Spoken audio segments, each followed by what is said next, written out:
Welcome to the story room. Boney, a Boney. This isn't going to take long, right? I've got a date. Okay? No, I don't. That was a lie. That doesn't count as lying to an officer, does it? It does? Okay, I'll just get to business now. I'm really sorry, by the way. So this all happened last month. What? Just last Tuesday. It feels like so long ago. Huh, funny. Usually it feels like it just happened when it was actually a much earlier occurrence. Sorry, getting sidetracked. Anyway, I was just walking my little dog. Her name's Stella, by the way. She's quite cute and... You're right. That's not relevant. So I was walking Stella, and all of a sudden I heard this dreadful noise. You know what a kookaburra sounds like? That rolling noise it makes? Yeah, so I heard something like that. It sounded more aggressive, I guess. Kind of like a high-pitched chainsaw. This noise greatly disturbed Stella, and she started whining like crazy. This seemed to have alerted whatever was making this noise because it became deathly quiet. Well, aside from Stella's whines. We kept walking for a bit and then we finally went home. That night, I heard that terrible noise again. Every time it called, Stella would whine. I didn't dare look up from my bed in fear the thing was nearby. After about 10 or 11 minutes, Stella was no longer whining. The creature was no longer crying either. I looked down at the edge of my bed to see. Stella was gone. I immediately panicked. I threw down my covers and leapt out of bed. I was down the stairs in less than a second and I raced through the hallway. I stopped dead in my tracks when I got to the kitchen. There sat Stella, in some crouching shadow. Stella was on her back. It was dark, but it looked like her tongue was lolling out and her foot was thumping. The figure was obviously rubbing her belly. As I stood there, hand hovering over the light switch, the figure turned its head toward me. I stood still, hoping that it, couldn't see me. That was to no avail, as it backed up still in its crouching position and began to make that odd aggressive throat-rolling noise. Stella turned toward me and made the most vicious-sounding growl a tiny little thing could make and leapt onto my leg. Now my little Stella has never bitten me, not even a love bite, but that little attack left me needing stitches.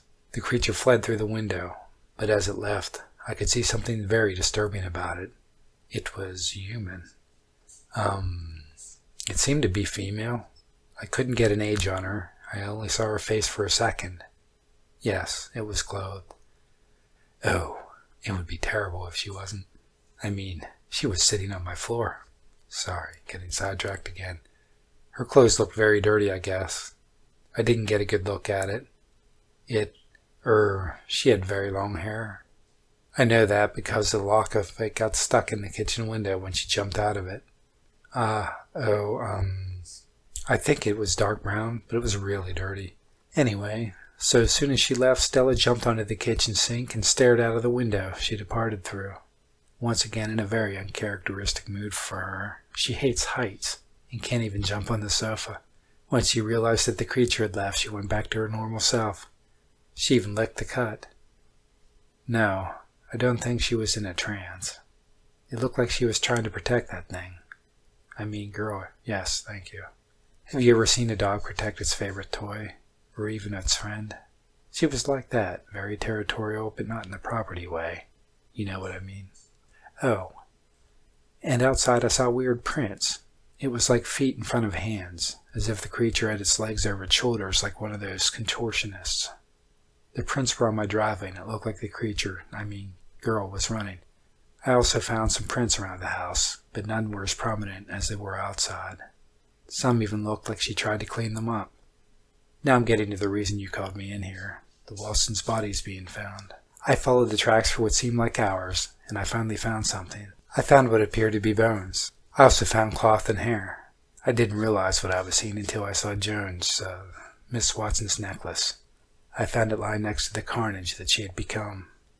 It seemed strange, like a certain girl, was trying to hide the body underneath some newly fallen leaves. If it wasn't for the smell, I don't think I would have found them. Yes, plural. All 3 bodies were found in the same spot. Resistance? Well, I saw a lot of blood and there was a lot of ripped cloth, so I'd have to say they weren't too thrilled about being slaughtered. Yes, it did look like the girl had been feasting on them. Well, where else could their flesh have gone? I think she might have been after me the night I found her in the kitchen. I know the Watsons, because they're my neighbors. They live 4 houses down. They're actually the only house on the street without a dog. Pfft, losers. I'm so sorry. I didn't mean to be disrespectful of the dead. Anyway, after I saw the bodies, I began to hear barking and I saw Stella behind me. I know I didn't let her out, and we don't have a dog door. She looked angry, and she was growling just like the night before. I immediately ran toward home, and Stella chased me, but to my surprise, she didn't look angry anymore. She looked happy. I'm guessing it's because she got what she wanted, which was me getting away from the bodies. I went home and immediately dialed 911. While I was explaining my find to the operator, I heard Stella growling and ferociously scratching the back door. I, of course, went to check what was going on, and that, girl was there. She was just crouching, one leg on her shoulder, the other by her side, kind of like a frog. As soon as she noticed me, she ran off. Thanks to it being daytime, I was able to confirm that she did run with her legs on her shoulders. I didn't get to really age her face, as I said before. By the time you guys showed up to investigate the body, she was long gone. No, I haven't seen her, but I do hear the noise every night. I know that she's still out there, though. Maybe even in my house. Wait, do you hear that? Sorry. I guess I'm just paranoid.